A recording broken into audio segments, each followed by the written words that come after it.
En arrivant dans cette ville, je dois me faire vacciner pour le Covid. Alors là, tout commence à partir de là. C'est là que commence vraiment mon vrai témoignage.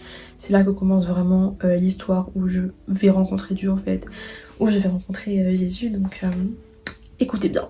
Donc vient le jour où on doit tous se faire vacciner pour le Covid. Parce que sinon on pouvait pas accéder aux lieux publics et tout. Bref, vraiment, quand j'y repense c'était une dinguerie. Bref, premier vaccin.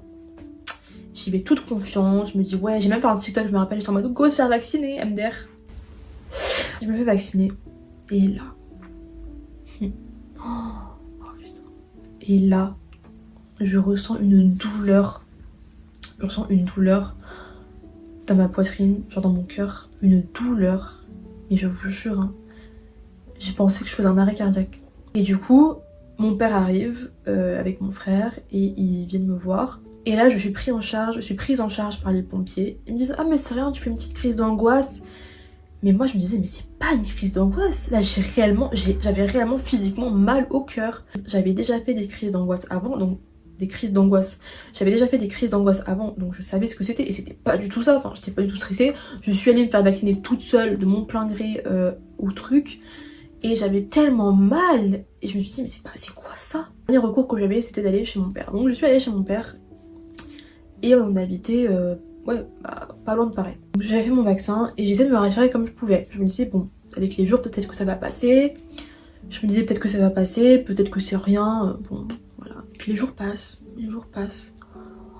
Et je suis de plus en plus mal. J'ai de plus en plus mal. Et vient en fait un moment où ma famille en fait avait prévu de partir en Guadeloupe sans moi. Moi j'avais demandé, je voulais pas y aller. Donc eux ils sont allés sans moi. Ils pouvaient pas annuler les billets, ils m'ont laissé du coup seule à l'appartement pendant 2 mois. J'étais seule. Faut savoir qu'on vivait pas dans Paris, hein. On vivait dans les alentours et littéralement c'est dans une petite ville paumée. Dans une ville où il y a un bus par heure. Prenez bien ça en compte. Je me retrouve seule. J'ai des douleurs au cœur. Et ces douleurs se transforment en... Je m'évanouissais, se transforment en des mal de tête. Mais pas des mal de tête Doliprane, des mal de tête. Je pensais faire un AVC. Je suis quelqu'un qui est rarement malade.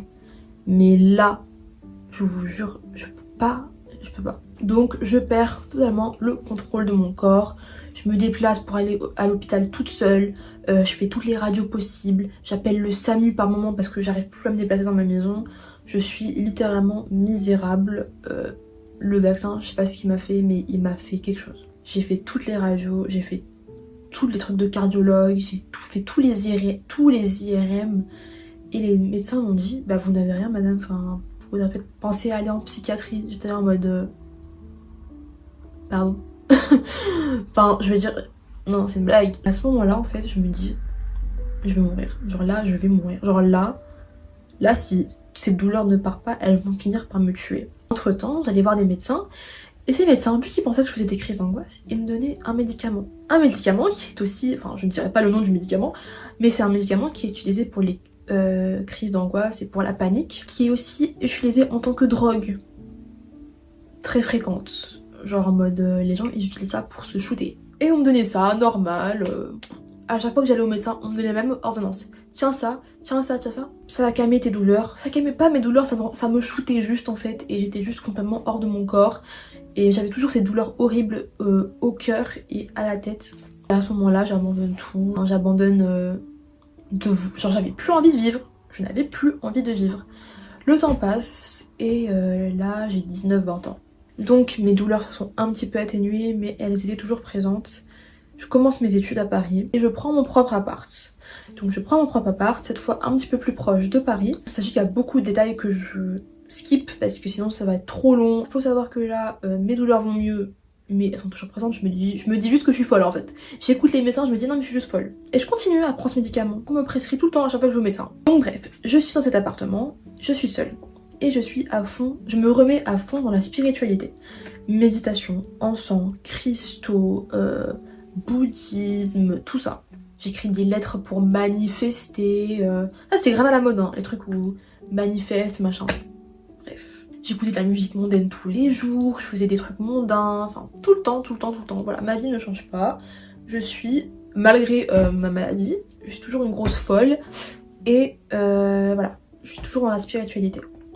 Les jours passent, j'arrête la fac en plein milieu d'année et vers février, janvier, après Noël, je commence à ressentir... toutes les douleurs reviennent en fait. Toutes les douleurs que j'avais avant, elles reviennent. Ces douleurs se transforment en dépression. Mais quand je vous dis une dépression, c'est pas une dépression normale. Je le sentais physiquement dans mon cerveau. Et c'est tellement bizarre à expliquer que je sais même moi, je ne peux pas comprendre. Même, pour vous dire, même moi, je ne peux pas comprendre ce qui m'arrivait. Je ressens une dépression profonde. Une réelle envie de sombrer. Une réelle envie de... Voilà. Il y a un mot. En anglais, on dit doom. Genre, a sense of doom. Genre, je sais pas comment dire en français. Je mettrai la traduction là. C'est ça que je ressentais. Je ressentais une aura. Genre, en mode, je me sentais, mais j'avais envie de canner. Là, pour moi, ma vie, c'était terminé. Je n'avais plus envie de vivre. J'avais plus envie de rien faire. Je restais chez moi. Je sortais pas, à part pour m'acheter à manger.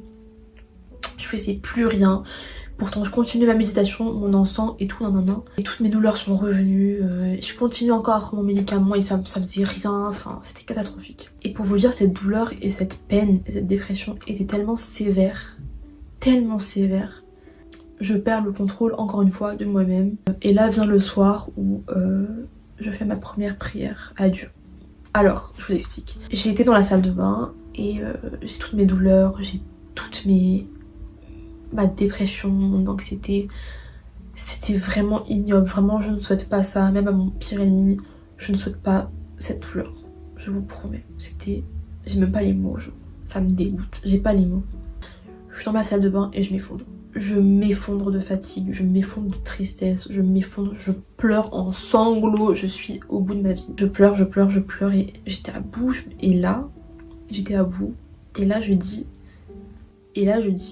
Dieu, si tu existes, si vraiment tu existes, et si vraiment tu m'aimes, et si vraiment tu dis que tu peux faire des miracles, et tu dis que tu existes réellement.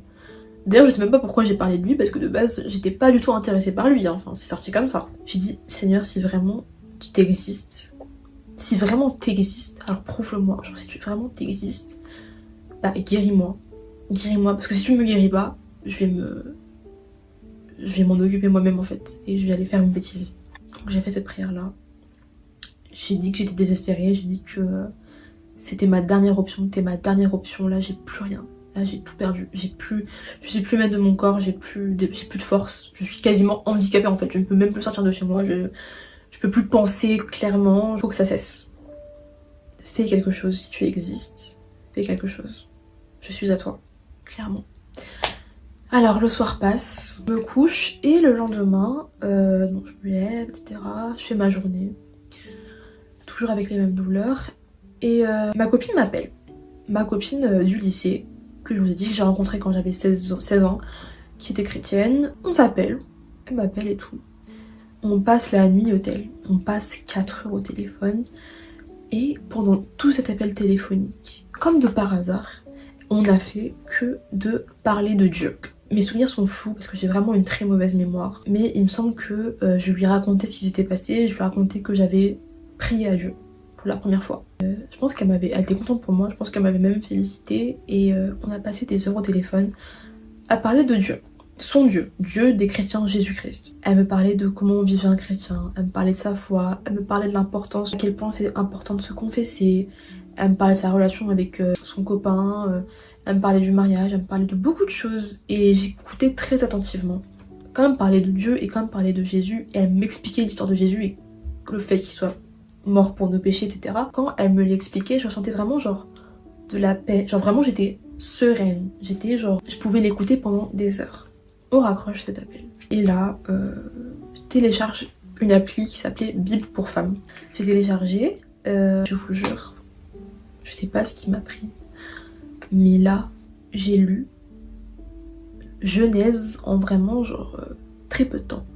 J'ai ouvert la Bible, je me suis enfermée chez moi, j'ai lu la Bible, j'ai lu Genèse non-stop. J'ai commencé sans pouvoir m'arrêter. Je n'arrivais plus à m'arrêter de lire la Bible, littéralement. Je lisais la Bible et je me sentais bien. Donc les jours passent, je fais beaucoup d'appels avec ma copine, on parle beaucoup. Et du coup, un jour je décide d'aller à la messe. Il y avait une église juste à côté de chez moi, genre vraiment à 2 minutes à pied, il y avait une église. Je décide d'y aller, je vais à la messe, je me mets tout au fond et c'était tellement beau. Et en sortant de la messe, je suis direct partie m'acheter une Bible. J'ai acheté ma première Bible que je vais vous montrer. Attends. Ça, c'est ma première Bible, donc Bible que j'ai achetée à la Fnac. Ma toute première Bible. Et je me suis acheté une croix qui est toujours la même. D'ailleurs, c'est toujours cette croix que j'ai toujours eue. Et là, au fil du temps, mes douleurs passent. Mes douleurs disparaissent. J'arrête de prendre mes médicaments. Mes douleurs, elles ont disparu. Et c'est là, en fait, à travers ma lecture de la Bible et à travers mes prières que j'ai appris à connaître Jésus, que j'ai appris à connaître mon Dieu, que j'ai compris en fait que c'était quelqu'un qui voulait simplement notre bien en fait, qui voulait simplement nous soulager de nos peines, de nous donner la vie en fait, de nous donner la vie. D'ailleurs il y a un verset très spécifique qui en parle que je voulais mettre dans la vidéo. Dieu ne nous a pas appelés pour nous juger, mais pour que nous obtenions le salut par notre Seigneur Jésus-Christ.